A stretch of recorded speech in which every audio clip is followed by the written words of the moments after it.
Welcome back, dear listener. Or if this is your first time by the fire, welcome. You found your way to the quiet hour of the nighttime historian, a place where memory gathers like mist in marble courtyards, where forgotten voices still echo across ruined columns and sea-worn harbours, and where the stories of long ago return not in triumph, but in hush and dust and shadow. Tonight we drift toward the Aegean, to a land of blue horizons and olive trees, of oracles, oaths, and cities who dare to dream as gods once did. The age is golden, but fading. The statues are still warm beneath the sun, the theatres still alive with laughter. But beneath it all, something is shifting. This is not the tale of a single king or a single battle, but of a war between brothers, between ideas, between two visions of how the world should be. One, a city of light, where philosophy and drama flourish, where democracy pulses beneath painted porches, and where Athena herself is said to walk by torchlight. The other, a city of silence, bound by law, sharpened by hardship, where obedience is a virtue and strength, the only shield that gods seem to honor.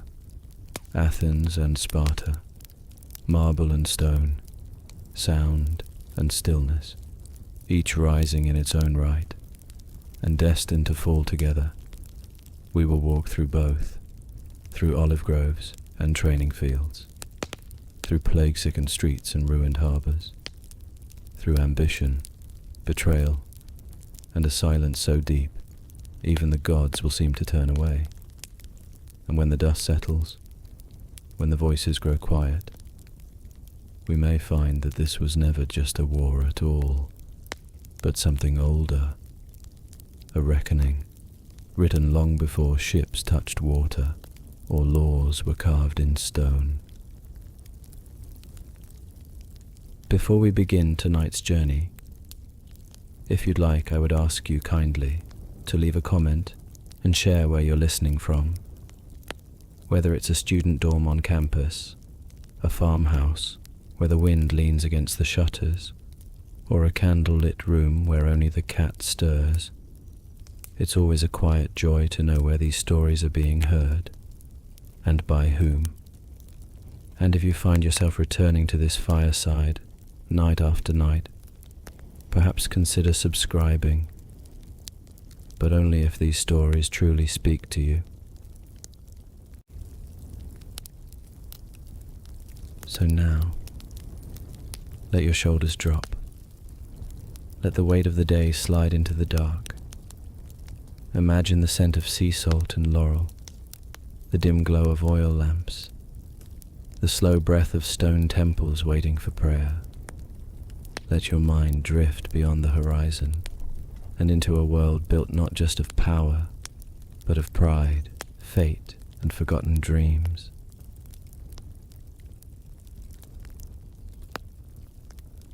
Before the long walls were raised, before the last trireme slipped out of the mist and into open water, before the statues of the gods wept blood beneath a moon swallowed by shadow, there were two cities, one built of silence, the other of sound. One watched the mountains, listened to the winds, and trusted what did not change. The other danced with the sea, open, restless, forever remaking itself in marble and flame. One looked inward, to discipline, to ritual, to memory carved into the bones of boys. The other reached outward, to the salt wind, to the stage, to the stars and questions still unanswered. They were not born the same, they did not love the same, and they would not die the same. Sparta, veiled in morning fog, its stones worn smooth by generations of bare feet, its fields empty, but for training spears and the soft hiss of breath in winter air. There, boys whispered oaths by torchlight, their voices steady, their eyes made quiet. Even the olive trees grew stern, twisted, gnarled and patient. Athens, by contrast, shimmered. The streets glowed at dusk, awash with honeyed light and the laughter of orators. There were figs sold from woven baskets, wine poured over marble steps, and songs drifting up through the columns of the theatre as dusk turned the Acropolis gold. Ideas bloomed like spring almond trees, delicate, fragrant, and fleeting. Each believed they guarded something sacred. Sparta, the old ways, blood-bound, unmoved, handed down like a sword from father to son. Athens, the future, uncertain, radiant, imagined with each vote cast, each statue carved, each word spoken beneath fig and laurel. And the gods, old and watchful, they had seen this before, a prideful city at its height, another sharpening its silence like a blade in the dark. The same wind that stirred the laurels of Delphi now moved unseen through both cities, through columns and cloisters, through stone and spear, and far beneath the temples, beneath the hymns and the hero graves, the balance began to shift. This is not just a story of war.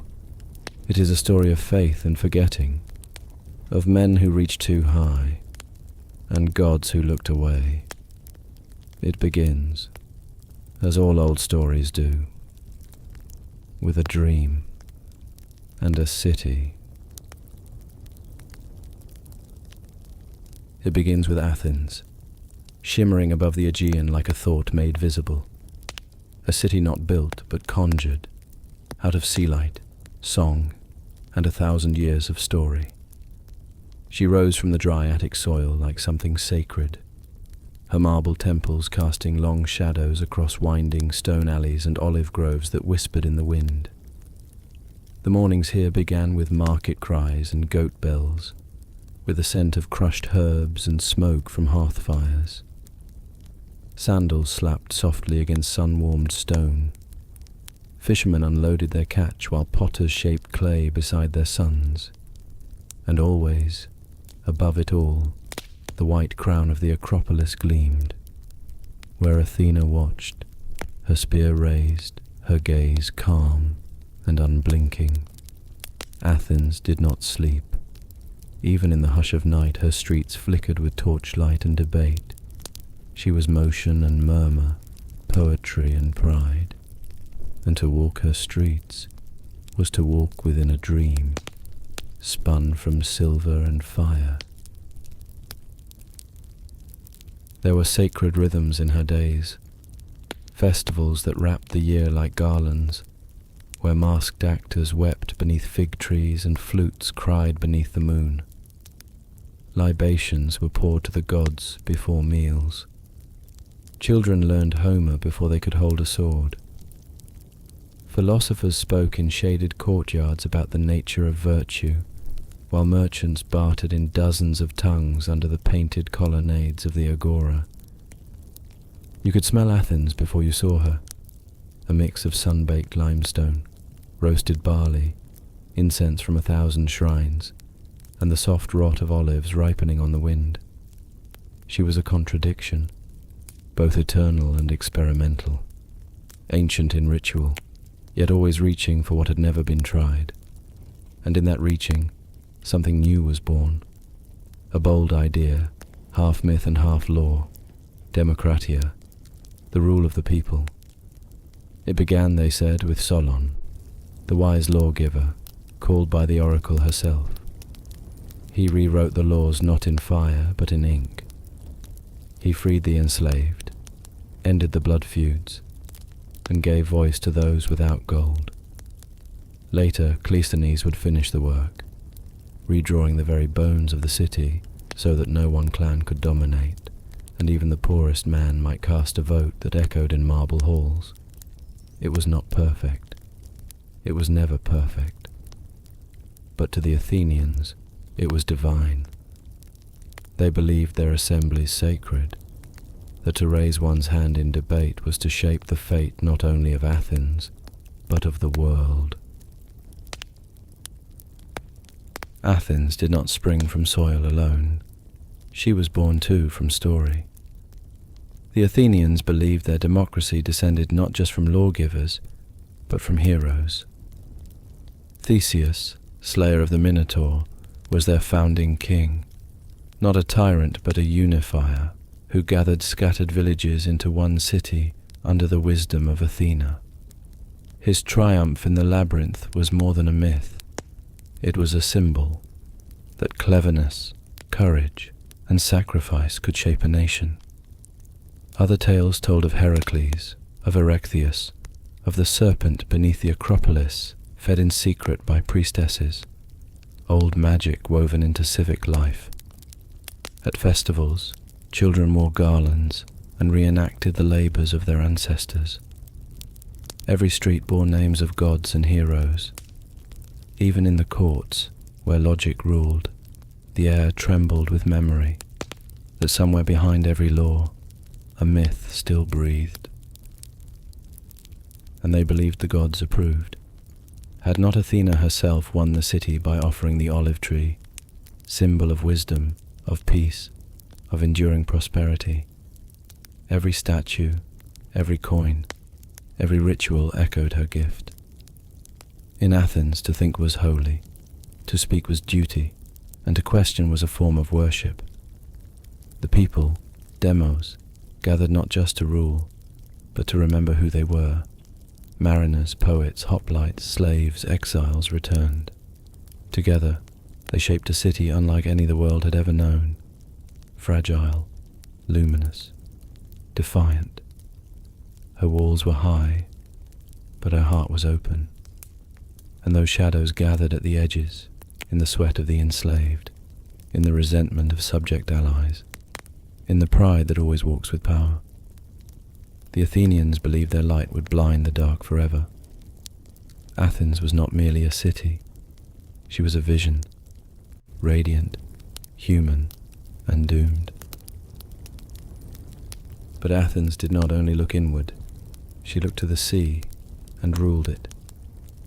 Her navy was her pride, sleek triremes rowed by citizen and slave alike, cutting through the Aegean like bronze-tipped wings. The long walls stretched to Piraeus, binding city and harbour like sinew to bone. Through trade, tribute, and warfare, Athens extended her will across the islands, not always kindly but always decisively. And wherever her ships went, so too did her artists, her playwrights, her philosophers. On her stages men became gods, and gods became men. Masks wept, choruses warned, and audiences watched their own virtues and vices laid bare beneath the stars. Her painters adorned amphorae with myths retold, her sculptors carved breath into marble. The world watched, imitated, feared, admired. No other city burned so brightly, or cast such a long shadow. Sparta did not rise. It was carved, from earth, from memory, from silence. There were no grand city walls, no crowning Acropolis gleaming above the plains. Only low stone homes, sharp mountain ridges, and fields where the sun burned low and cold through morning mist. The Eurotas river ran quiet there, threading through reeds and frost, while the tall shadows of cypress and pine leaned like watching sentinels. The city breathed slowly, like a man in winter, deeply, through the nose, never wasting a sound. You would not hear laughter in the Spartan streets, nor smell the wine and fig and roasted meat of bustling markets. Instead, there was the soft hiss of whetstones on blades, the creak of leather armor pulled taut, the measured stomp of sandals in the dirt. This was a place built not for beauty, but for endurance. A city not of marble, but of muscle, bone, and law. Here childhood ended with silence and pain. Boys were taken from their mothers at 7, swallowed into the Aegoge, the Spartan training system older than memory. There they learned not just how to fight, but how to starve, how to steal without being caught, how to obey without flinching, and how to die without sound. They slept on reeds they'd cut themselves. They were beaten, tested, hardened. Compassion was not taught, only courage. Weakness was not punished, it was erased. They stood in rows, faces blank, as instructors shouted praise or blows in equal silence. From the age of 12, they were not boys. They were iron in the forge, and when at last they emerged, lean, scarred, unwavering, they were Spartan, not individuals, not dreamers, but pieces of a shield wall, the city's defense, its body, its will made flesh. The Spartans did not claim to shape their society. They said it had been shaped for them by the divine. Lycurgus, the lawgiver, was said to have vanished into Delphi, or perhaps into myth, after bestowing the great Retra, the sacred code that governed every detail of life, what one wore, when one ate, how one marched, how one died. Some said he had spoken with Apollo himself, and returned with order written in fire. Others believed Sparta's twin kings, descended from Pericles, ruled with divine blood, one eye on war, the other on law. And so they lived not as citizens, but as keepers of an ancient rhythm. Rituals were not questioned, orders were not debated. They believed that the gods had given them their station, and to betray that role, to chase empire, vanity, or innovation, would be to tear the fabric of the world, and so they obeyed, fiercely, entirely. But Sparta was not without fear. Beneath the red cloaks and bronze shields lay a trembling truth, that they were few, and surrounded. For every Spartan warrior there were several helots, conquered peoples bound to the land, forced to serve, who remembered a time before the yoke. The Spartans prayed constantly, not for glory, but for control, to preserve balance, to keep the volcano from breaking open beneath their feet. Every year they declared war on the helots in ritual, so that killing them would not defile religious law. Festivals honored not the joy of life, but the stern maintenance of order. Boys were whipped in public, watched by priests and elders alike. Sacrifice was not symbolic, it was structural. And the gods of Sparta, Artemis Orthia, Apollo Carneos, Zeus Lycaos, were not distant figures of philosophy or drama. They were watchers, enforcers, bound not by love but by duty. There were no stages in Sparta, no sweeping navy carved into the waves, no festivals where masks cried and gods walked in tragedy. The Spartans did not build empires, they built silence. They did not invent, they preserved. And yet, they endured. For centuries, no city could match them in discipline, in unity, in fearsome presence. Their warriors were legend long before the Persian arrows darkened the skies at Thermopylae. And even as the rest of Greece danced and dreamed, Sparta stood, unblinking, a city where the flute kept rhythm for war, where the only art was courage, and where nothing was more sacred than the shield. The world knew Sparta not for what it made, but for what it could not be broken by. She did not rise, she remained. And far above both cities, above the long walls and the red cloaks, above the bronze markets and silent drills, the gods watched, not idly, but with breath held, for once, long ago, they had chosen. When Poseidon struck the rock with his trident and offered the war horse, the sea roared with might. But Athena, calm, deliberate, eternal, planted the olive tree. From its roots came oil and fire, wisdom and peace. And the people of the hill chose her gift, and with it her gaze. Her Her name crowned their coins. Her temples touched the sky. Her owl guarded the courts, her spear the city's pride. To the Athenians, she was not a symbol. She was a presence, felt in the hush before debate, in the calm before a ship left port, in the statues whose eyes never quite looked away. In Sparta, too, the gods were not distant. Apollo guided the oracles and shadows of lore, speaking in riddles and plagues. Artemis was there in every rite of passage, in every bloodied back and broken silence. Zeus, not the reveller of Olympus, but the old one, the enforcer, the god of oaths, sat unseen but near at every gathering of elders. They did not build him temples gilded in gold. They gave him fear, obedience, and sacrifice. The divine in Sparta was not beauty. It was structure, cold, ritual, immovable, and the gods perhaps respected that. These cities, Athens and Sparta, were not merely rivals. They were mirrors of Olympus itself.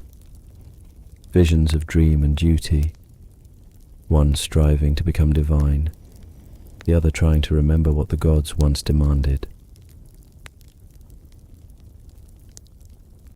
And for a time, the gods allowed the balance to hold. They watched the torchlight flicker over the Acropolis, where choruses sang to Dionysus, and minds chased logic through shadowed Stoa. They watched the dust rise from Spartan drills at dawn, where no laughter was heard, only breath and iron. But men are not gods, and mortals do not hold balance for long. Athens reached higher, her fleet swept farther, her coins stacked heavier, her temples climbed higher into the sky. Her offerings were more elaborate, her prayers more frequent. But beneath it, her heart grew proud, and pride weighs more than gold. In Sparta, the silence deepened. Spears were checked, shields were oiled. They said little, but they watched. And what they saw was a city forgetting itself. Then came signs. The oracles at Delphi grew quiet, then strange. Dreams turned restless. Birds flew the wrong direction at dawn. Goats lay down and would not rise. Storms appeared where the skies should be clear, and eclipses came without warning. Some said the gods had begun to whisper again, not in praise but in warning, that the experiment of men, of democracy, of command, of law carved in stone, was nearing a reckoning, that Olympus had grown impatient, or perhaps indifferent. Not all believed, but the animals did, the children did. The priests hesitated at the altars. Sacrifices yielded no answers. And somewhere far below the temples, in the deep roots of sacred groves, the ground began to shift, not with thunder, but with a breath and a silence that had waited centuries to return. It began with victory, not the kind sung beneath fig trees, but the kind etched in bronze. At Salamis, where Athenian ships shattered the Persian fleet in waters choked with smoke and broken oars. The sea, that old and restless god, had answered to Athens that day. She had fought not alone, but as part of a fragile alliance, Greeks of every kind, from Corinth to Thebes, even reluctant Sparta, all bound for a moment by the threat of foreign conquest. The Persian king had turned away, and the cities of Hellas breathed again. But peace, unlike war, demands humility, and Athens was not built to kneel. The men who rode to victory at Salamis returned as heroes and visionaries. They had seen what a fleet could do, not just to defend, but to decide. And from that day, Athens began to stretch beyond her hills, not with shields, but with sails. The Delian League was born from that memory, an oath among allies to defend against the Persian threat, to keep the sea free, and to bind the Aegean in shared purpose. At first, it was noble.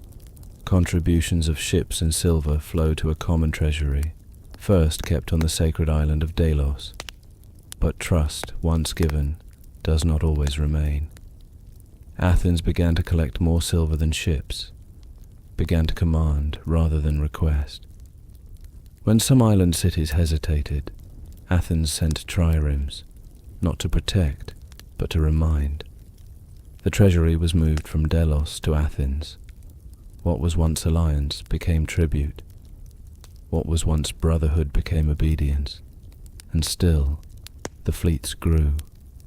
The harbours of Piraeus rang with hammers and the shouts of shipwrights. New triremes were built with tribute silver, 3 banks of oars, fast and gleaming like black-winged birds. Athens, triumphant at sea, became not just a protector, but a master. From the heights of the Parthenon, one could look down and see it all, not just the city, but the empire. Grain from Egypt, timber from Thrace, tribute from Samos, Chios, Rhodes. The sea had become her kingdom, and her kingdom had become accustomed to her rule. Within Athens the people grew proud. The merchants fattened, the artisans flourished. The festivals became more lavish, the speeches in the assembly more ambitious. But beneath the surface there were murmurs. Some citizens wondered aloud if the league had become a chain, if the silver that gilded their theatres came too easily, if power, once gained in unity, was now being spent in isolation. Yet the temples rose higher, the coins shone brighter, and no one, not even the gods, seemed eager to intervene. Sparta did not speak often, but she listened, and what she heard in those years was troubling. From the smoke of sacrifice and the whispers of returning ambassadors came a picture that did not sit well with the elders. Athens, once a proud ally against Persia, had grown loud, not only in voice, but in reach. Cities that had once sent grain and ships in brotherhood now sent tribute under guard. The silver flowed north, the fleets grew larger, the festivals more ostentatious. Even the gods, it seemed, were being dressed in new marble. Sparta, by contrast, remained still. Her streets were quiet, her laws unchanged, but her silences deepened. And behind the stone expressions of her kings and ephors, there were questions not spoken, only weighed. They turned, as they always had, to the oracles. At Delphi the priestess sat in her smoky chamber, veiled and trembling. Her words, never clear, had begun to shift in tone. Where once she spoke of balance, of harmony between polis, she now spoke of storms, of cities whose names burned like kindling, of stone lions weeping and owls flying west. Some said it meant nothing, that omens always came to those who sought them. But others remembered that before Xerxes came, the Pythia had also warned, and they began to wonder, if the gods had once turned Persia back, what would they now do to Athens, whose pride had grown even taller than the Persian throne? The Spartan elders gathered more frequently in the shadows of their colonnades. No records were kept, no speeches made, only questions. Would Athens stop? Could she? Was her rise still survival, or had it become hunger? Sparta had always been slow to act, but she was never blind. Her warriors drilled as always. The young were tested as always. But now even the seasoned veterans began to look northward during training, to ask quiet questions about the Athenian walls, the Athenian fleet, the Athenian ambitions, and deep in the night, in temples flickering with oil light, the gods were asked not for glory, but for clarity. They received none. From a distance, Athens still shimmered, like a jewel set upon the sea. Her fleets ruled the waves. Her merchants wrote contracts in silver and wine. Her theatres echoed with laughter. Her statues caught the golden hour just so. But the shine was not the whole. Beneath the marble something older stirred. Not rebellion, not yet, but tension. Questions too quiet for the assembly. Cracks too fine to be seen by torchlight.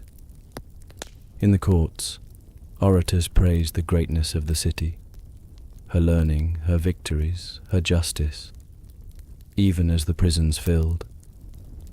In the workshops, artisans carved gods with hollow eyes, and in the temples, priests offered richer sacrifices, as if to bargain against a silence they could not name. The allies grew restless. Tribute ships arrived late or under armed escort. In Naxos, a withdrawal attempt ended in siege. Thasos rebelled and was punished until its gold mines ran dry. Even Lesbos, Chios, and Rhodes, once proud companions in war, now looked to the Athenian triremes with unease. The ports that had once pulsed with shared purpose began to whisper of burden. What had been alliance was now tribute. What had been protection now felt like occupation. The sea lanes still carried grain and silver, but not freely. And far to the east, in Persepolis, the memory of Salamis had not faded. Artaxerxes I, son of Xerxes, watched from a quiet throne. He made no grand declarations, but Persian gold began to move again, into Ionian cities, into trembling hands. The great King of Kings understood something the Greeks often forgot, that empires rot from within before they fall from without.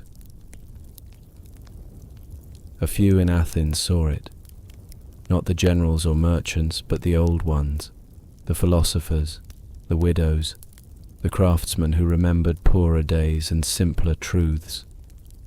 They spoke of hubris, the sin the gods punished without mercy. That when men believed their light to be eternal, it was already dimming. But their voices were lost beneath the weight of applause and architecture. The assembly grew louder, the festivals more extravagant, the coins more polished, the laws more complex. The gods were still honored, but often to gild the city, not to humble it. And high above the agora, the temples stretched upward, reaching for Olympus, while beneath them in quiet places, the ground began to forget what it meant to be steady. The war did not begin with a trumpet, it began with a decision. When Sparta marched on Attica, fields burning, homes abandoned, Pericles did not meet them in battle. He ordered his people behind the walls, all of them. Farmers, fishermen, craftsmen, children, drawn in from the countryside like smoke into a vessel. Athens would not fight Sparta's way, he said. They would endure, not engage. Their fleet would supply them. Their walls would shield them. Time, not steel, would be their weapon. And so the gates closed, and the waiting began. The long wall stretched from the heart of the city to the harbour at Piraeus, a stone umbilical cord that fed the city even in siege. Within them, the streets grew tight, homes overfilled. Animals and strangers now shared the same breath. Merchants laid out their stalls beside refugee fires. The agora was no longer a place of debate. It was a corridor of coughing, of ration lines, of prayers murmured beneath breath. Still, Pericles stood calm. In the assembly he spoke of strategy, of patience, of the inevitability of victory. His voice was slow, measured, unwavering, the voice of order in a rising storm. But the gods are not always moved by reason. No one knows when it began. Perhaps it came from Egypt, perhaps from the east, perhaps, as some whispered, from Apollo himself, god of plague and prophecy. Angered by pride and incense burnt too boldly, the sickness crept through the city like smoke, first a fever, then black sores, then madness. Some died begging the gods, others tore their clothes and ran naked through the streets. The temples overflowed with bodies, priests fled their posts, offerings rotted on the altars. The cries did not stop, and within the great stone walls that were meant to protect, Athens began to wither. Pericles watched it all. His own sons died. Then his wife. Then he himself sickened. He lived long enough to see what strategy could not contain, to witness that the strongest walls cannot hold back what walks unseen. When he finally died, the city did not roar. It hushed, because without him there was no clear voice, no plan, only mourning, smoke, and the sound of a city questioning whether it had already lost. Outside the walls, the Spartans waited, patient, unchanged, and somewhere far above, in Delphi or Olympus, or the quiet between stars, the gods still watched, not with wrath, but with silence. After Pericles fell silent, the war found its rhythm. It was not a clash, but a pattern. Sparta, bound to the earth, brought fire. Every summer they marched into Attica, burning fields, cutting orchards, leaving scorched shadows where once there had been barley, figs, and vine. They never stayed long. Their strength lay in terror, not occupation. They came, they burned, they left. King Archidamus II, old, cautious, and grim, led these first invasions. He had once warned against war, had spoken of Athens' walls, her silver, her fleets, but the will of the Spartan assembly had overruled him. Now he fulfilled his duty, not with joy, but with solemn patience. He burned the land as if pruning something diseased. Athens, by contrast, took to the sea. Her fleets were her spear points. While the fields of Attica smouldered, her triremes struck the Peloponnesian coast, raiding farms, torching ports, seizing hostages. The war became a dance of distance, fire on land, flame on water. Neither side could truly harm the other, and neither would yield. Inside Athens, the plague still smouldered, but the assembly continued. New voices rose. One of them was Cleon, a leather merchant turned politician, loud and ambitious. He scorned the caution of Pericles, promising swift vengeance and total victory. He did not lead armies, not yet, but he shaped public anger into policy. Across the sea, another voice stirred. Brasidas, the Spartan general with the mind of a poet and the instincts of a predator. He moved not with the rigidity of kings, but with cunning. He would one day become a legend. But for now, he waited in the dark, learning how to strike where no fire had yet reached. And above them all, above Archidamus's solemn gaze and Cleon's clenched jaw, above the oars of Athenian ships and the olive trees curling into ash, the gods watched, and the old alliances frayed. In Athens, Athena's favor was no longer assumed. Her temples had been polished, her statues adorned, but her voice had not been heard in the plague. Apollo, once honored by both cities, now seemed cruel, his plagues cutting deepest where his laurel once offered wisdom. and Ares. Ares stirred.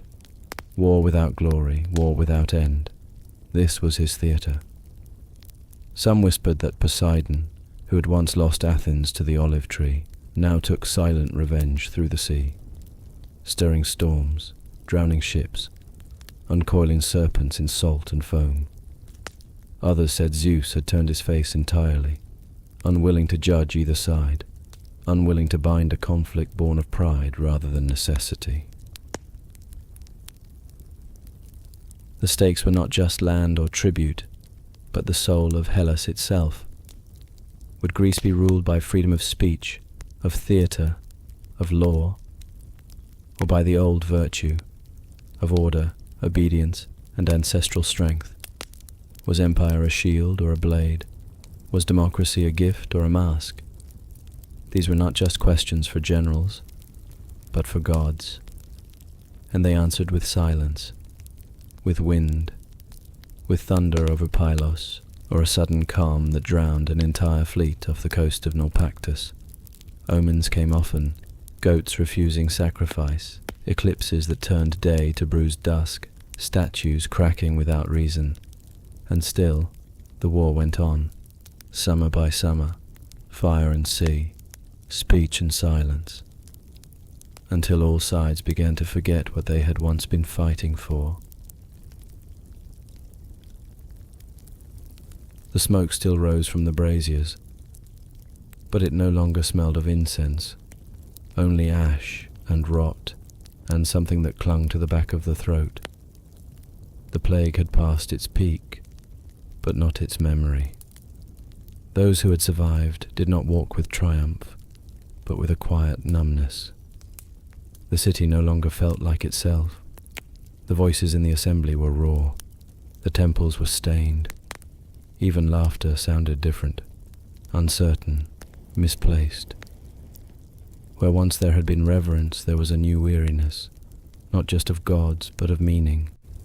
The walls still stood, the ships still sailed, but Athens had changed, and not in ways stone could record.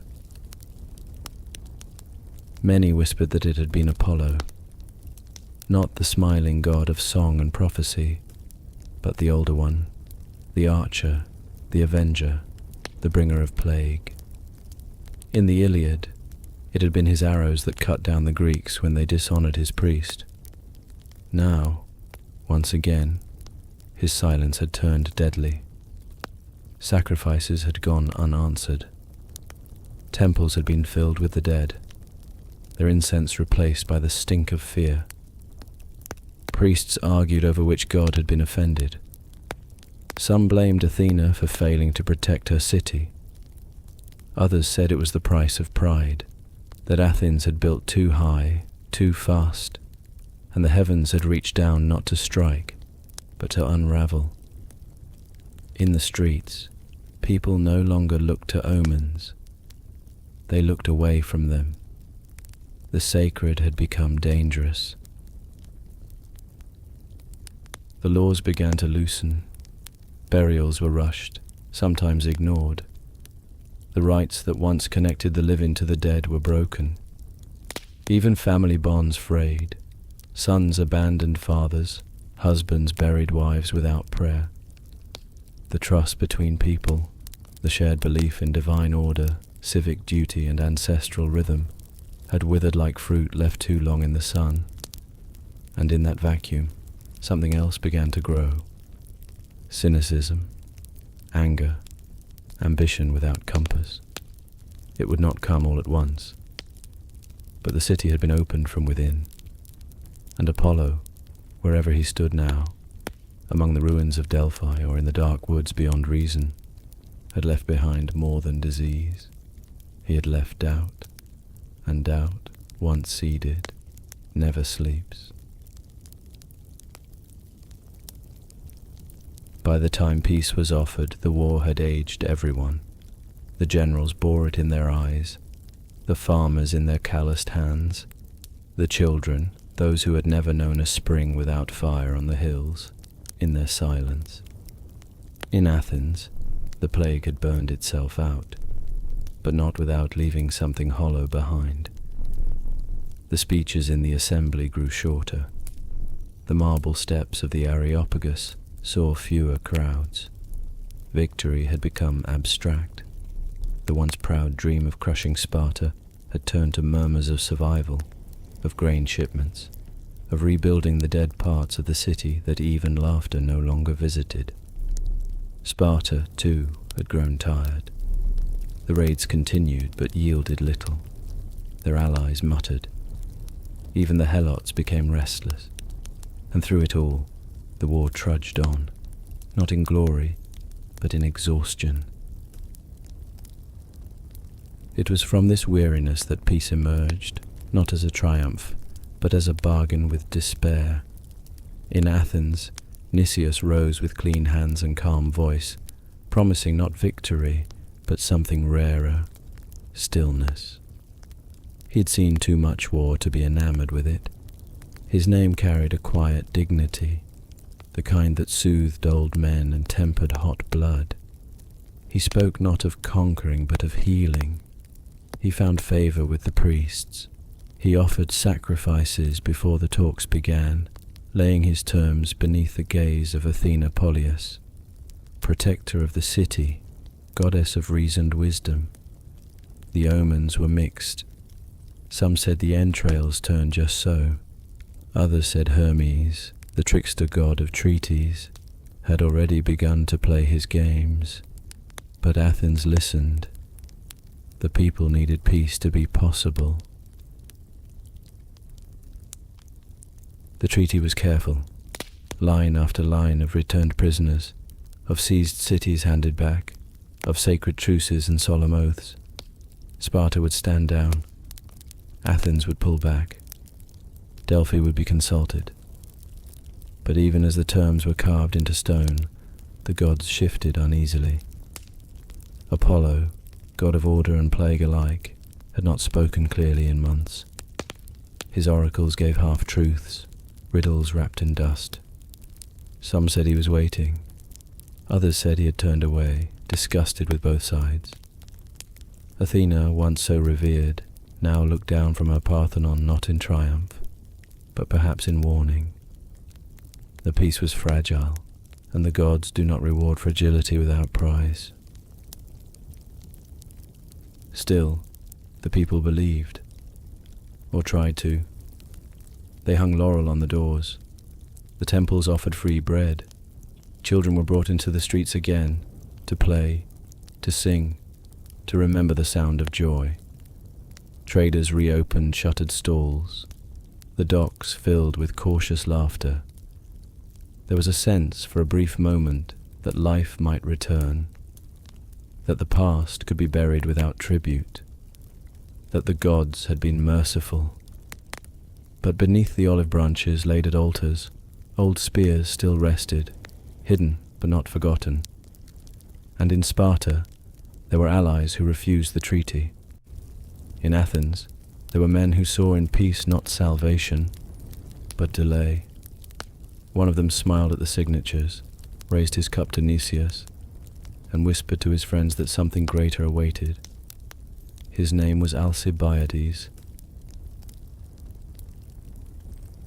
And so the peace of Nicias came into being, not from unity, but from fatigue.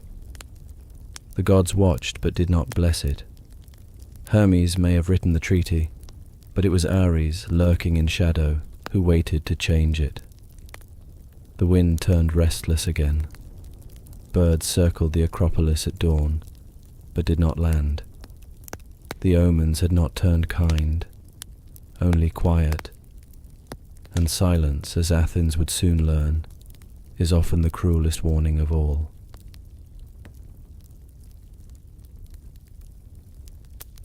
Sicily shimmered like Atlantis, vast, golden, unreal, a land of volcanic soil and deep harbours, of ancient temples and fierce independent cities. It lay far to the west, across the Ionian Sea, past the fingers of the Peloponnese and the whispers of Delphi. To Athens, it seemed a prize untouched, a new world where their ships could rule, where their vision could grow beyond the worn coasts of Hellas. But myths do not end well for those who chase them. The Sicilian expedition did not begin in strategy. It began in fantasy.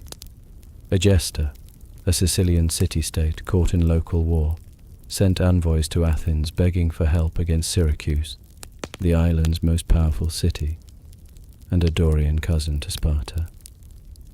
They brought tales of gold, of allies, of easy victory. And behind those stories stirred dreams too large to hold. In the assembly voices clashed. Nicias, weary and tempered, warned of overreach. He had seen the plague. He had buried his sons. To him, Sicily was a distant ambition Athens could not afford. But then Alcibiades stood, young, radiant, dangerous, the ward of Pericles, the embodiment of charisma. He spoke not of risk, but of glory, that Athens must strike while her name still shone across the seas, that fortune favoured the bold, that empires do not defend, they expand. The people cheered, the votes passed, the expedition was approved, and with it, the city's fate.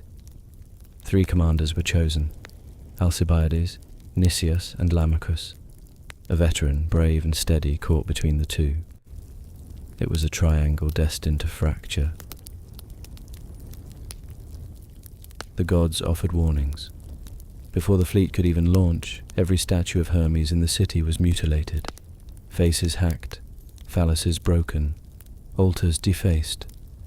A crime, a scandal, a curse. Hermes, messenger and guardian of travel, had been shamed, and some whispered he had turned his back. The priests scrambled to read the signs. The assembly paused, but Alcibiades denied guilt. His followers shielded him. The expedition could not be delayed. Sacrifices were made, but the gods gave no clear answer, and so the ship sailed, not blessed, but watched. Over 130 triremes left Piraeus. More than 5,000 hoplites, rowers, cavalry, seers, cooks, craftsmen, an entire city afloat. They moved like a storm, shining with sails and bronze, cheered by thousands. Thucydides called it the greatest fleet Athens had ever launched, perhaps ever would. The plan was bold: land in Sicily, aid Egesta, defeat Syracuse, and bring the island under Athenian influence. It would be a second empire, out of reach of Sparta, bound to Athens by trade and tribute. It would secure grain routes, dominate the Western Sea, and lift the city beyond the war that had drained it. But Sicily was no empty canvas. Syracuse stood proud, rich and ready. Her walls were high, her people determined, and her gods, perhaps, not the same as those in Athens. As the sails vanished beyond the horizon, many in Athens rejoiced, but others watched with unease. The air had shifted, the omens had not smiled, the Hermes had bled stone, and in Delphi, the oracle refused to speak. The gods had been patient, for years, through plague, through hubris, through fire and deceit. But now Athens was no longer defending, she was chasing, and the gods, old and jealous, remember well what happens when mortals reach too far toward the golden horizon. They wait, as they always do, not to strike, but to judge.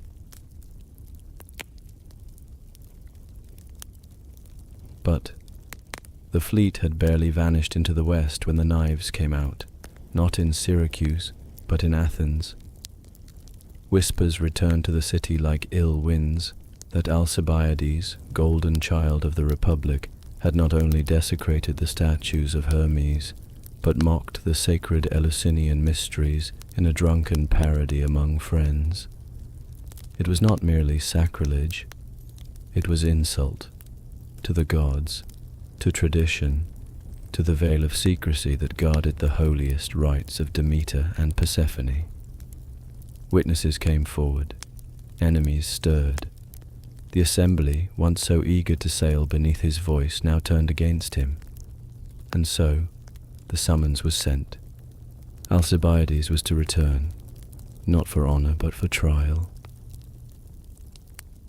He obeyed at first. The fleet paused in Italy, the men restless.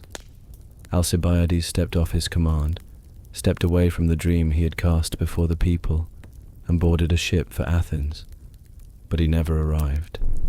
Somewhere in the sea between hope and judgment, he vanished, escaped, fled east, and days later, word came like thunder.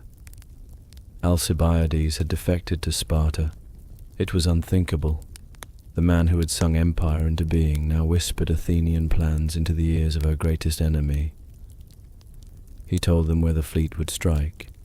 He advised them how to fortify Syracuse. He betrayed not just the mission, but the dream. Some said he had no choice, that he would never have received a fair trial. Others said he had always worn two faces, that his brilliance was only ever matched by his ambition, that he did not believe in cities or gods, only in himself. But in the temples, the priests spoke of something deeper, that the gods had turned him, or turned against him, that Hermes, shamed and broken in stone, had abandoned his messenger, that Athena, goddess of wise counsel, had withdrawn her shield, that Demeter, whose mysteries he had mocked, had passed her judgment not on Alcibiades alone, but on all who had followed him into the sea. In Sicily, the fleet sailed on, but its spine had cracked. Nicias remained, reluctant and aging, bound now to lead a campaign he had warned against from the beginning. Lamachus still fought bravely, but his voice was soft beside the void that Alcibiades had left. The soldiers did not know the full truth, only that something had changed. Orders were slow. Leadership was confused, and the dream that had once glowed like gold on the western horizon now flickered with uncertainty. The gods had not struck, not yet, but they had moved the pieces, and in doing so, had turned vision into vanity, and ambition into ash. They had come to conquer, but by the time the Athenians reached the shores of Sicily, they could barely agree where to land. The coast was wide, the people unfamiliar, the terrain foreign. Nicias, now sole commander, hesitated. He was a man of caution, of ritual, of waiting for the right signs, and the signs were not kind. The sacrifices brought no clear approval. The goats kicked, the entrails curled the wrong way. The augurs whispered of delay, but delay is also a decision. And while Athens waited, Syracuse prepared. News of the invasion had shaken the city, but not broken it. With Alcibiades' warnings fresh in their ears, the Syracusans fortified their walls, sharpened their ranks, and looked to Sparta. Help arrived in the form of Gylippus, a Spartan general sent across the sea, a rare thing, a Dorian cast into Ionian waters. He brought discipline, fresh eyes, and a message, that Athens could be beaten, that empire was not invincible, that even the greatest fleet could rot if left long enough in a harbour. And so while Athens debated, Syracuse built. What had been defence became defiance. Back in the Athenian camp, the unease grew thicker than smoke. The soldiers felt it. The sailors whispered of sickness. The Sicilian allies that had once promised aid began to vanish into the hills. The sun was too bright, the fields too dry. Even the night winds carried strange scents. Sacrifices were offered again and again, but the gods said nothing. Or worse, they spoke in riddles. Zeus sent thunder that struck clear skies. Artemis, patron of wild things and sudden death, became the name on every whispered prayer. Some said the gods were waiting to see if man could undo himself without divine touch. Others said they had already chosen sides. Nicias believed in signs, but he also believed in duty. He marched when he should have turned. He attacked when he should have left. His letters home grew longer, more desperate, begging for reinforcements, for supplies, for release. But in Athens pride still reigned. The expedition must continue. Failure was unthinkable, and so the warnings were ignored. The sea remained calm. The sun still rose, but beneath that calm the trap was closing, not with sudden violence, but with the slow weight of fate grinding toward its hour.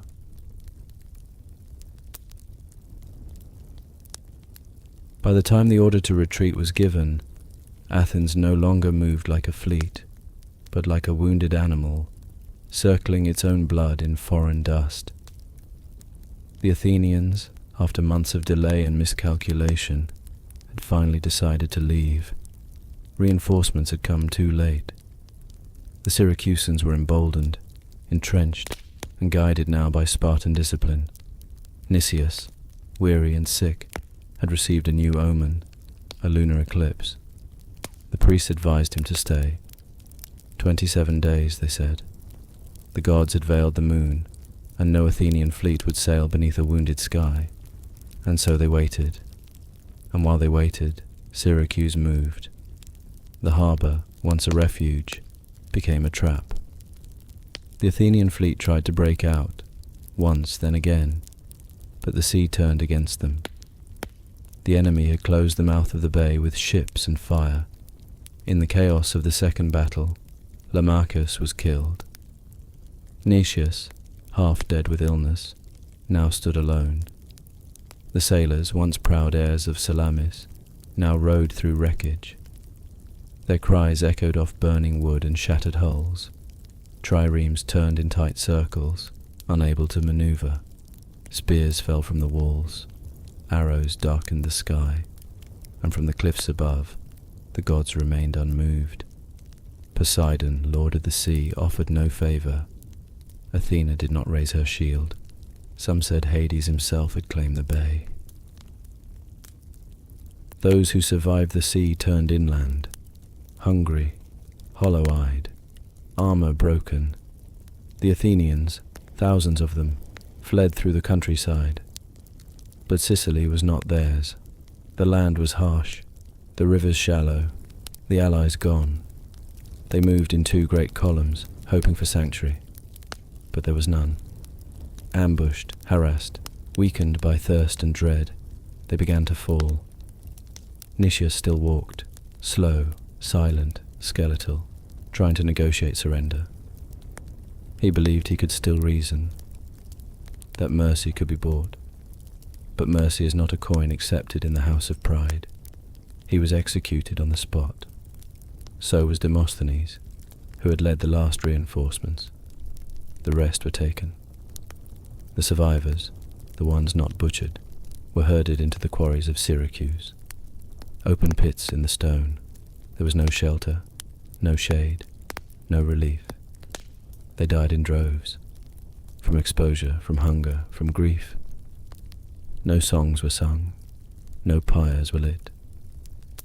The expedition that had begun with sails and cheers ended in dust and silence. Of the thousands who had sailed, almost none returned. Athens, for the first time in her long memory, had lost not a battle, but a part of her soul. And in the high halls of Olympus, the gods said nothing, for they had already spoken and been ignored. Athens' breath was ragged. Sicily had shattered her but not finished her. The ships she lost were rebuilt. The dead were mourned and replaced.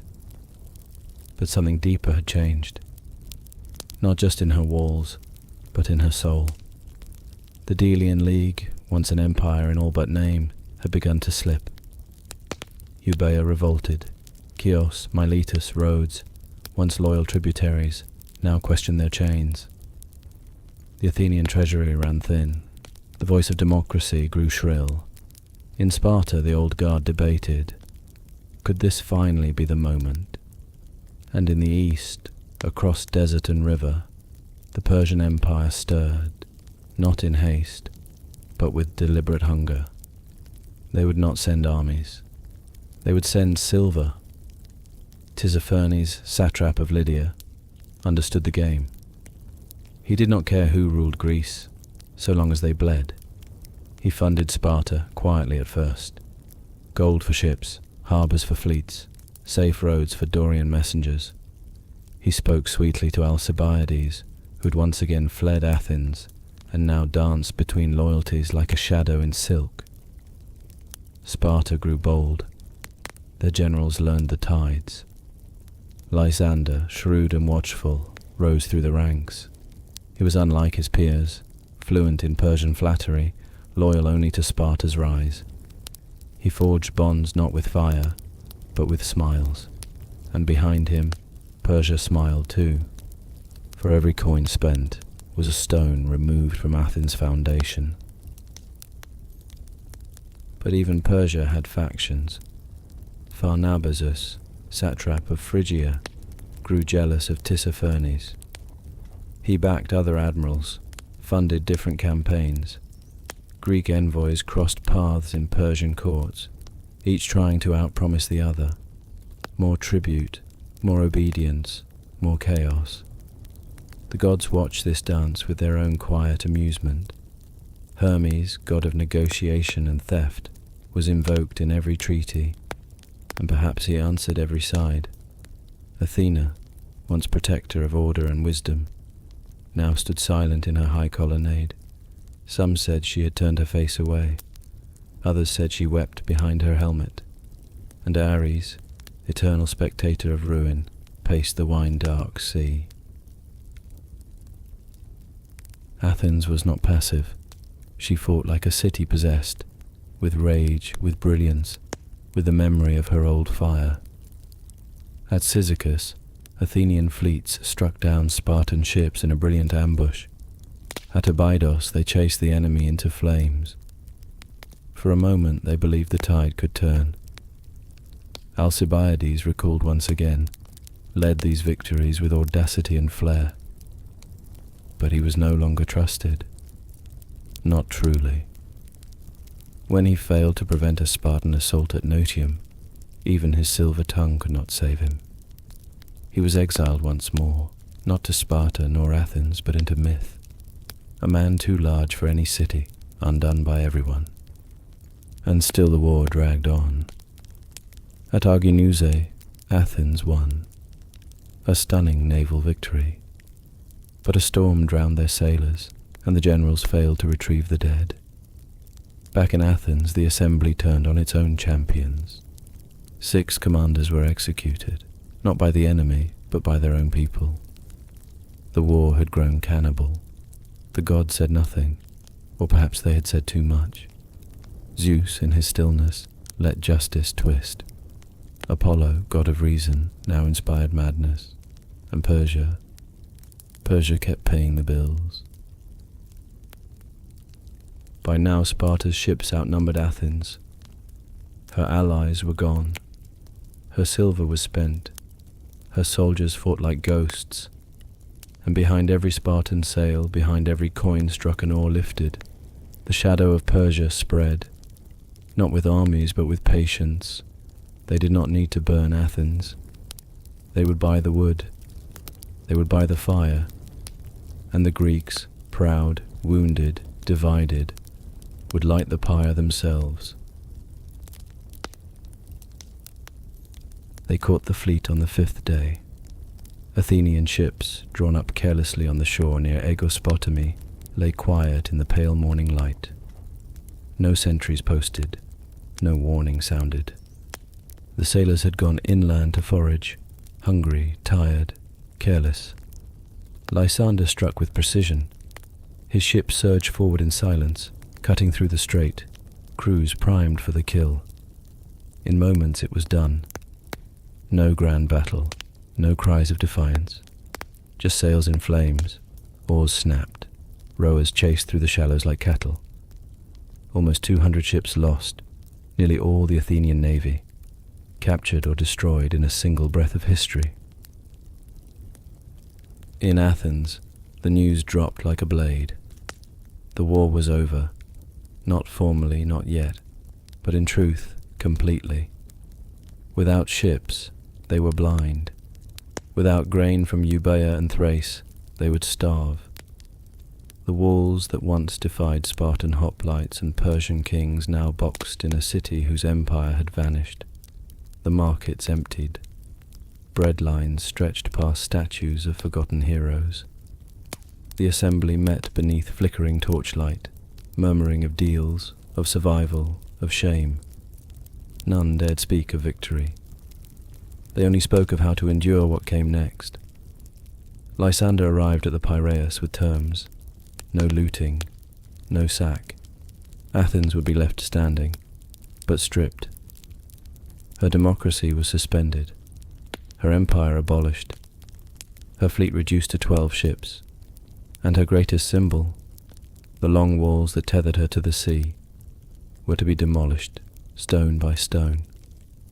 Flutes played as they fell, a deliberate humiliation.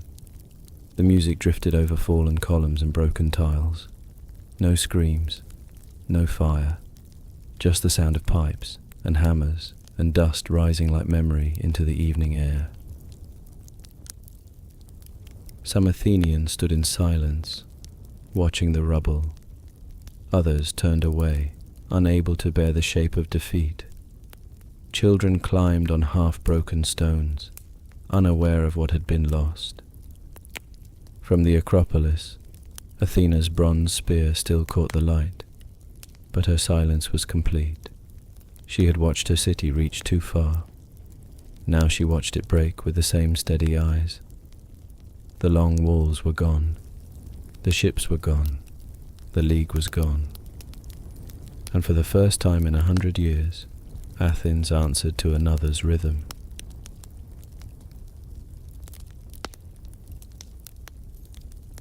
They had done it. Sparta stood victorious, her enemies broken, her honor intact. In the streets of Lacedaemon there was no parade, no revel, just a new stillness. Discipline had triumphed over decadence, silence over rhetoric, earth over sea. There were no poets to mark the day, no sculptors to capture Lysander's triumph, only the clean sweep of a broom across a drill yard. The city that had never asked for glory now wore it, and found it heavy. High above the gods gathered. Ares, god of war, stood tall among the victors, but even he seemed changed. The battles had not been his alone, not this time. Hermes, slippery and amused, had written the treaties, twisted the alliances, turned friends into spies. Poseidon, who had once lost Athens to the olive tree, had claimed revenge on her fleet, not in one storm, but in 100 whispered tides. Apollo, once mute, had watched plague consume the proud, and Athena, radiant and still, had seen her own city fall, not by sword but by shadow. The gods had chosen their sides, and now they watched the smoke of empire fade. But victory has no map. Sparta ruled the ashes, but not the soul. She had won the war, but she had no city to rebuild, no story to tell. Her way was order, but order needs motion to survive. Athens, broken and shamed, still held the theatre, the academy, the restless minds that questioned every silence. Sparta had obedience. Athens had imagination. One had endured, the other had soared and fallen. The war had not ended these truths. It had only exposed them. And now Greece stood divided between memory and discipline, between what was lost and what remained. Lysander, flush with power, tried to reshape the world. He installed oligarchies, dikarchies, puppet rulers under Spartan watch, But Sparta was not built to rule others. Her strength was in refusal, in rigor, not in empire. Athens, even in defeat, still glowed with something Spartan spears could not pierce, the echo of questions, the embers of myth, the architecture of wonder. In time, the tyrants Lysander left behind would fall. In time, the old city would stir again. And in Olympus, the gods whispered of what came next. Macedonia watched from the north. Persia still schemed from the east. The balance had shifted, but not settled. Ares leaned on his spear. Hermes vanished into shadow. Athena turned her eyes toward a boy not yet born, far to the north, with lion's blood and a world to conquer. Sparta had won, but history had not. The war had ended. But Greece was only beginning to dream of what ruin truly meant. The war had ended, but there was no peace. The gods were quiet, and the sea no longer sang for Athens. Her walls were down, her ships broken, her pride scattered like ashes across the Aegean. And yet the city still stood. It breathed, shallow, brittle, confused. There were no songs to greet the silence, only the sound of wind curling through broken colonnades. For generations, the Athenians had lived in the shadow of their own greatness. Now that shadow remained, but the light was gone. Sparta, victorious and uncertain, did not destroy the city. They did something worse. They let it live under new rulers. At the urging of Lysander, Athens was handed not to democracy, but to a council of 30 oligarchs, chosen from her own soil. They were not generals. They were not philosophers. They were men who had waited in silence, resentful of the assembly, bitter toward the mob. And now, with Spartan approval, they ruled without checks, without votes, without shame. They were called the 30 Tyrants. It began with promises, order, reform, cleansing. But order turned to purge, reform turned to fear. Names were listed, doors broken, citizens exiled or executed without trial, property seized, temples closed. Some resisted, most stayed quiet. The 30 were not bound by law, only by their own suspicion.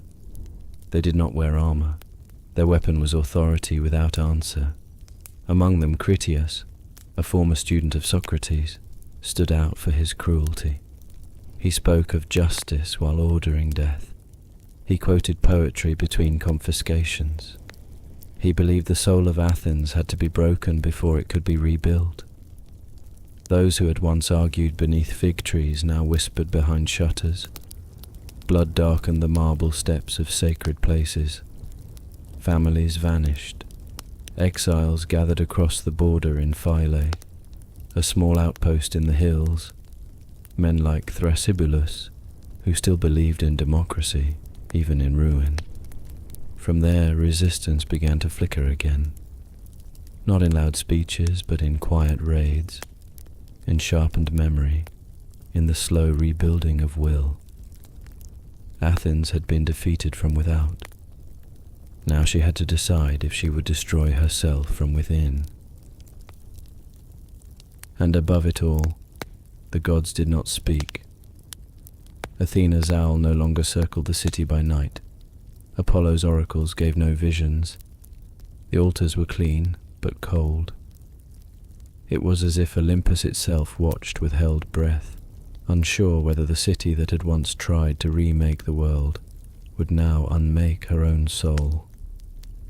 The tyranny did not last forever, but in its short reign, it left wounds deeper than war, because these wounds had been made by Athenians upon Athenians, not with strategy, but with cruelty, not for survival, but for control. The war was over. The cities were quiet. The ships were docked. And Sparta stood alone, crowned not in ceremony, but in silence. There were no great feasts, no soaring hymns. The streets of Lacedaemon did not echo with songs of conquest. Their way was not to boast, and yet something was wrong. This victory, earned by patience, funded by Persia, and paved with the bones of Athenians, felt weightless. The helots still served. The elders still judged. The youths still trained. But Sparta had stepped beyond her nature, and something in her had begun to crack. She had not been built to rule an empire. The Spartans had always been warriors, not governors. Their strength came from structure, rigid, silent, sacred. But now they were called to manage tribute, to settle disputes, to hold fragile alliances together across islands and cultures they did not understand. Dicarches, 10-man oligarchies appointed by Sparta, were installed in former Athenian allies. They ruled with steel and scorn. The people of Ionia, of the islands of Thrace, who had once suffered beneath Athens' tribute, now saw that Spartan freedom came with a heavier chain. Persia, once again, became the shadow behind the throne. Tissaphernes demanded rewards. Pharnabazus played his own game. Spartan admirals were honored in Susa, then dismissed, then returned with gifts and new demands. Even Lysander, the architect of Athens' defeat, found himself cast aside by his own countrymen, his fame too large, his ambition too bright. In the courts of Sparta, whispers of tyranny echoed, the very word they had once used to curse Athens. And in the temples, the gods remained distant. The sacrifices were made, but the signs grew strange. And across Hellas, a new unease spread. The bards did not sing. No great tragedies were written for this victory. The oracles at Delphi gave no clear blessing. The dead outnumbered the living in many towns. Grain rotted in storehouses. Fields lay fallow. The dreams of Hellas had burned away, and what remained was not peace, but fatigue. Sparta had won the war, but what she had inherited was a broken world. Long after the last spear was lowered and the last treaty carved in stone, Hellas remained restless, not in rebellion, but in spirit. The great cities had exhausted themselves. The soil bore fewer olives. The festivals grew thinner. The gods, once invoked in every speech, every battle cry, every offering, had grown quiet. Delphi gave riddles but no guidance. The winds at sea blew strangely. The birds flew wrong. Even in Sparta, where ritual had once governed every breath, the signs began to fail. The priests burned the bones, read the smoke, watched the flight of crows, but the heavens returned only silence. The people still prayed. In Athens, in Corinth, in Thebes, the incense still rose each morning from the altars. But the prayers had changed.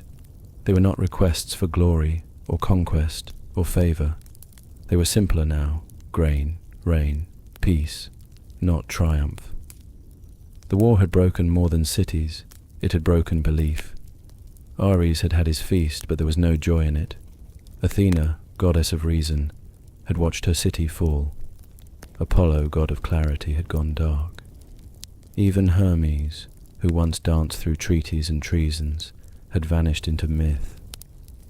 And the people of Greece, once confident that the gods moved among them, now began to wonder if the gods had ever spoken at all. Some turned inward.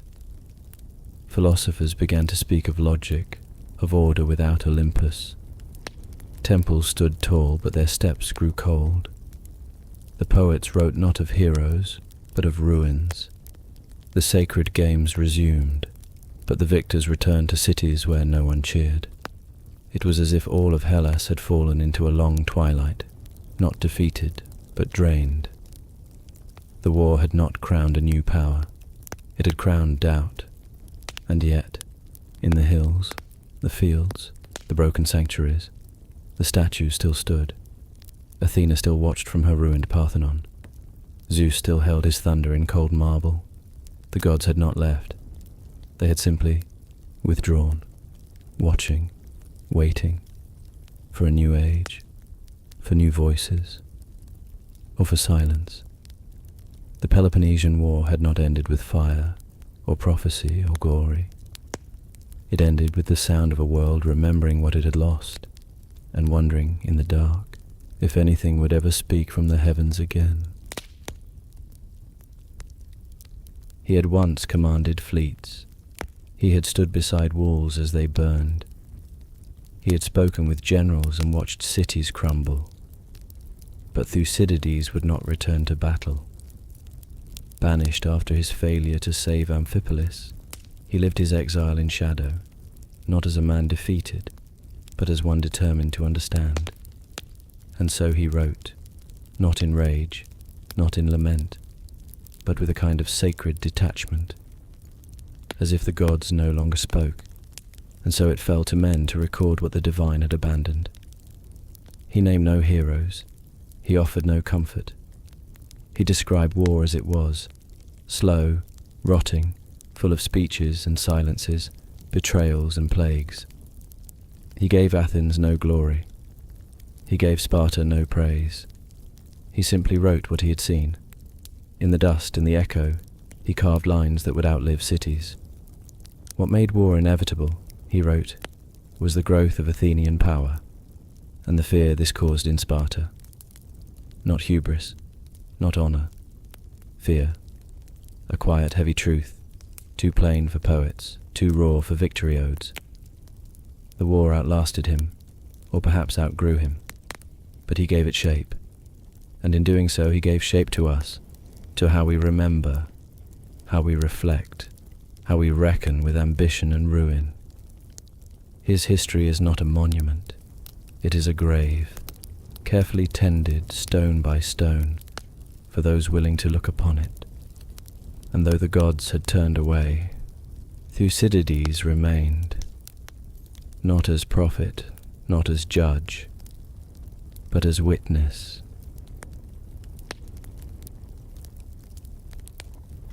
No one watched the north, not when Sparta rose, not when Athens burned. Beyond Mount Olympus, beyond the wild passes and black pine forests, Macedon lay in silence, a land of steep valleys and stone-shadowed plains, where the wind spoke more than the courts, and where winter came early and stayed long. The cities of southern Greece had called them half barbarian, not for lack of courage, but for lack of polish. They spoke a Greek roughened by mountain air. Their kings hunted. Their nobles drank from horns. They traced their blood to Pericles, and they prayed not in polished marble temples, but beneath open sky, to Zeus of thunder, to Artemis of the hunt, and to Hades who walked near in the dark fir groves. They were not part of the debates, the alliances, the strategies of Hellas. They were not asked. They were not feared. They were simply there, watching and remembering.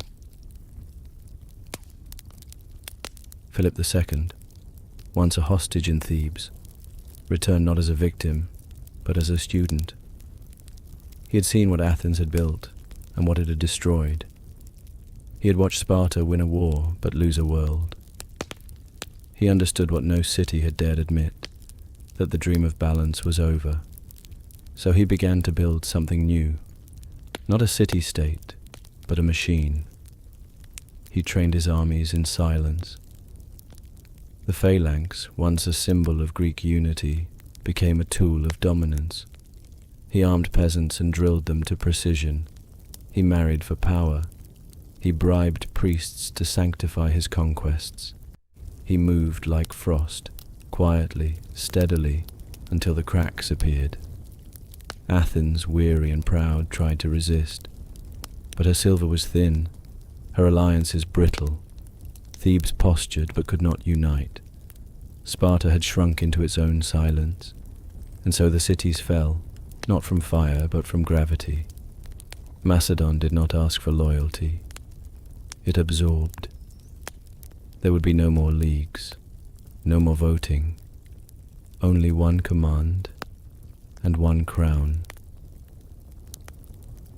And from that crown, something stirred, not yet a legend, not yet a storm, just a boy, quiet, sharp-eyed, listening. Alexander, son of Philip, was born into a kingdom newly bound and still bleeding. He watched his father train men in formations never seen before. He listened to the old stories of Pericles, of Achilles, of gods who walked like men. But unlike the poets, he was taught to see the world through reason as well. His tutor was Aristotle, the philosopher of substance and motion.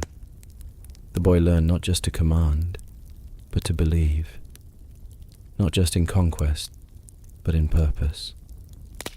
When Philip died, struck down by blade or scheme, none could say. The age shifted, and Alexander rose. He spoke softly, he moved swiftly, and the world tilted. Where Athens had asked questions, he gave orders. Where Sparta had endured, he advanced. He crossed the Hellespont not as a general, but as a force of nature. He did what the gods no longer willed. He conquered Persia. He broke Darius. He named cities. He made offerings not from reverence, but from habit. And wherever he passed, the old gods of Greece watched from the hills and the dust, not in protest, but in awe. For in him they saw something both new and terrifying, a mortal who needed no divine permission to reshape the world.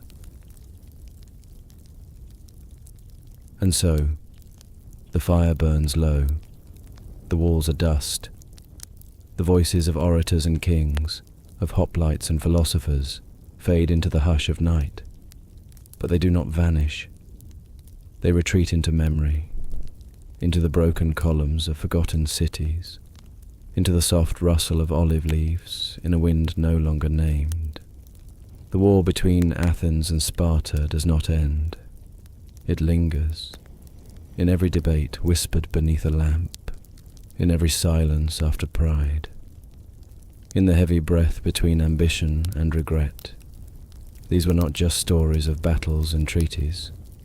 They were reflections of the soul, of what it means to build, to believe, and to break beneath the weight of our own brilliance. Perhaps, dear listener, you feel it now, that hush, that sense that something very old has passed near. If you are still with us, thank you, truly, for your time, your stillness, your attention. In a world of noise and urgency, you chose to drift with us through marble and shadow, to listen to the wind in hollow temples, to walk alongside ghosts of reason and ruin. This war is not just history, it is inheritance. And in listening, you've helped carry its weight, not as burden, but as memory. So let us part gently, let the torches dim, let the Acropolis sleep beneath its stars. The names, Pericles, Brasidas, Alcibiades, Nicias, Lysander, they will rest now. But they are not gone. They wait in the dust of Amphora, in the hush before a decision, in the soft echo of sandals on stone. Sleep well now. May your night be free of quarrel, and your dreams touched by the sea breeze from Piraeus, the measured breath of a philosopher, and the quiet blessing of stories that know how to end.